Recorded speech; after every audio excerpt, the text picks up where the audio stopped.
Hey folks, welcome back to another Battling Brushes. This week, Rob is taking care of the human faction, and I am taking care of the machine faction of Cry Havoc. This will be the last painting tutorial for Cry Havoc because there's only 4 factions in the game right now. Could be more. I don't know if they have expansions planned, but we have been taking care of these guys, and quite frankly, this is a great game. If you haven't been able to try it out yet, you should definitely do so. The machines are an sentient race of beings that are just bent on domination, and the humans, well, they're all about the greed and of course, mining for resources and all that good stuff. So let's go ahead and get down to the table, and we'll take a look.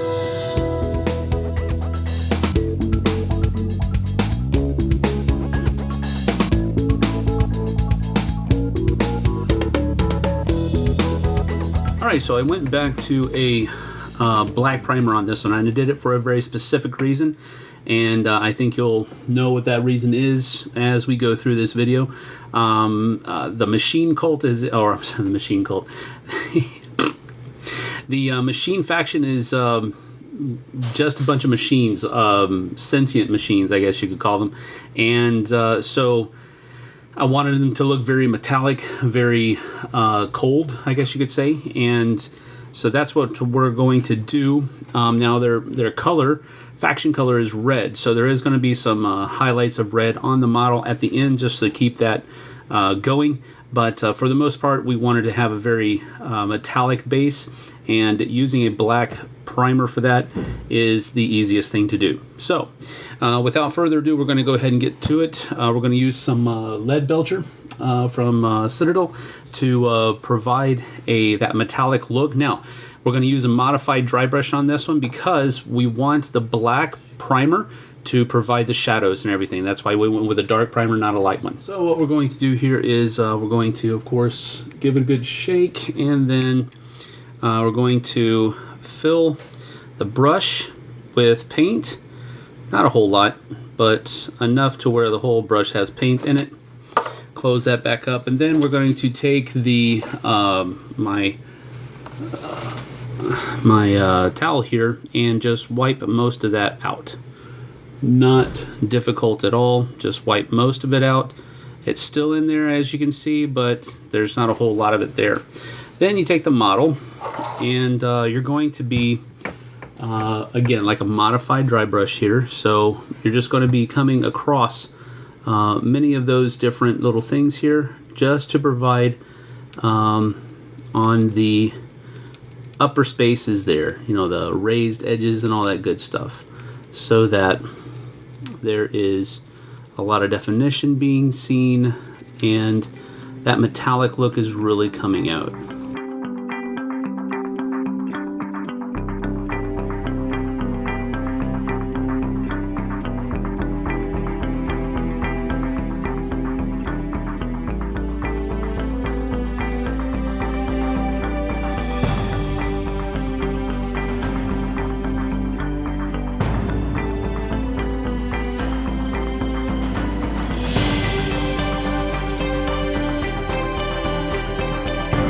So then after we're done with that modified dry brush of lead belcher over that black, you can see how the black primer just really provides a really good shading effect on all of the model. He still looks metallic though, which is what we're wanting, but we want it to be a dark metallic, but there are going to be some highlights, and you know, when the sun hits it just right, it's going to be really bright. So to gain that effect, we're going to use some Necron compound from Citadels, which is an actual dry brush. So this is a little bit more normal, I guess, what most people would be referring to when they say they dry brush. So this Necron compound, though, is going to be a pretty good lighter shade of this same kind of metallic look. So let's get to it. Okay, so as in much the same fashion, we filled up our brush, and now we're going to we wiped it out, and now we're just going to apply against the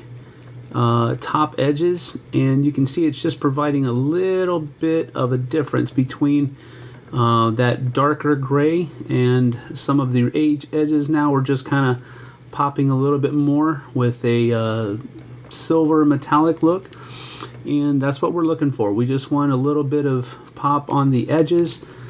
We want to allow all of that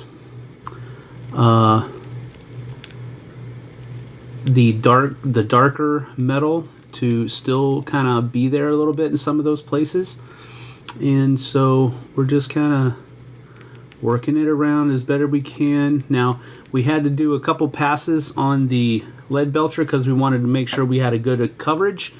But on this one, you know, just one little pass after having your brush dipped in that dry brush paint should be good enough, because again, we're just really looking for highlights here, not any thing other than that, really. Now, what we're doing next is we've got some missiles that are here, popping out of that, ready to be fired, and we're going to hit those with some matte white from Army Painter. Now, I do have a ceramic white from Citadel's, but it's a bit old for me, and the ceramic white has gone ceramic, kind of. So we're having to resort back to the Army Painters that we have, and we're going to just paint the tips. We're also going to paint some lights that I would imagine these mechs would have on them, just so that, I don't know, maybe they wouldn't. I just thought it would be cool to have them.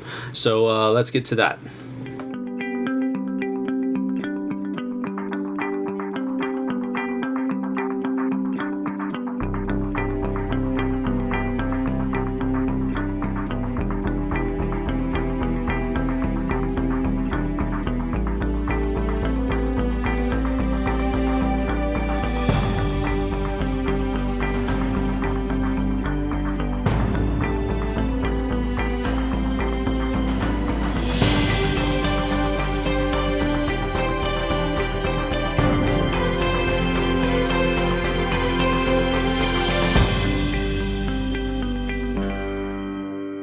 So now, since those missiles are ready, dry, we're going to come back and we're going to start touching up some of the red highlights of the models, because this is the machines of the red faction.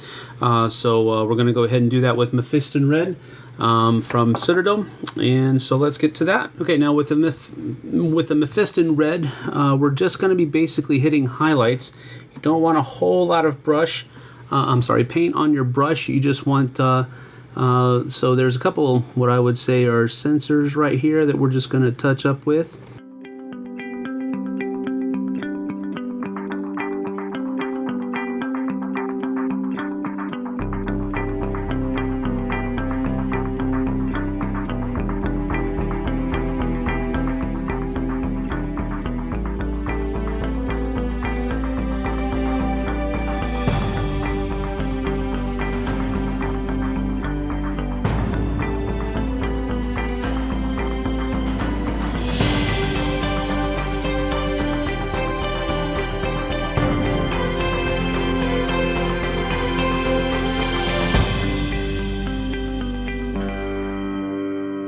I almost forgot the little rims of this light thing here, this light fixture.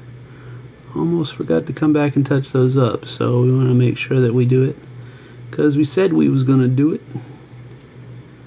So that's all I was really thinking about right there, is just a little touch around the edges so that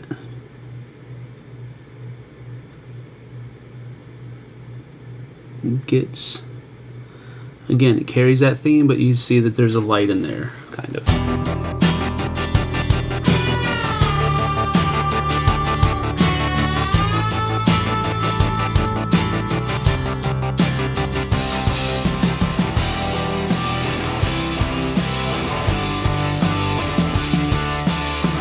Sam, great job as always. You never miss a spot. But now I know why you took the two sets of miniatures that you took, because taking a look at these soldiers, they don't have any detail on them. We're going to take them down to the table and see what we can do with them. Sometimes things aren't as easy as they seem. So let's go take a look and see what we can do with these soldiers. Okay, so what I did was I primed this guy gray. There's virtually no detail on these guys. They're nothing like how they look on the box. So I painted the gun black, the boots black, and we're going to try to do what we can to salvage this, but there really is not much of a figure here as much as the other figures at least had some detail to them.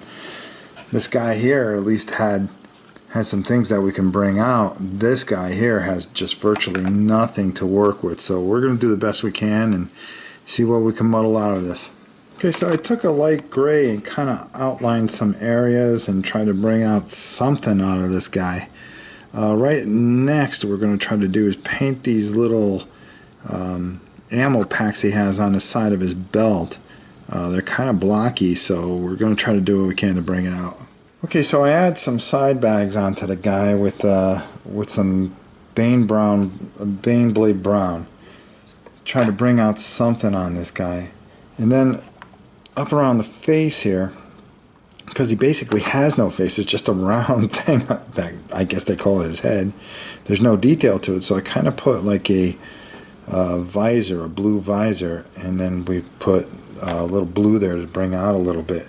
Now we're just going to use a little silver or lead belcher right in this area here, hopefully to just bring out just a little bit of detail, and then I think we're going to put a wash over it and hopefully do something with this guy. Also put a little the Hoth blue onto the sight and the end of the gun. I think I'm going to paint that over with a red though, and we'll see how that turns out. Alright, so what we did here is we just finished up the areas the best we could using the gray highlights, working some of the silver in, keeping the blonde. I kept the gun dark.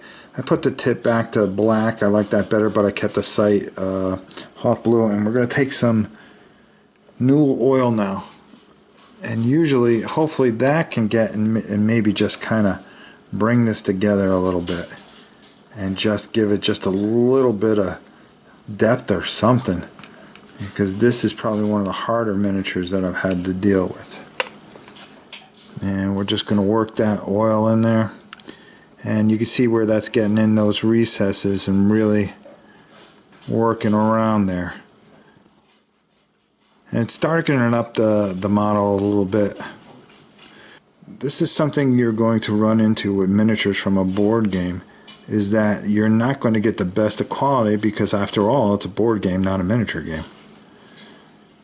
So you're going to have to work around things if you're going to want to paint it up and spruce it up a little bit.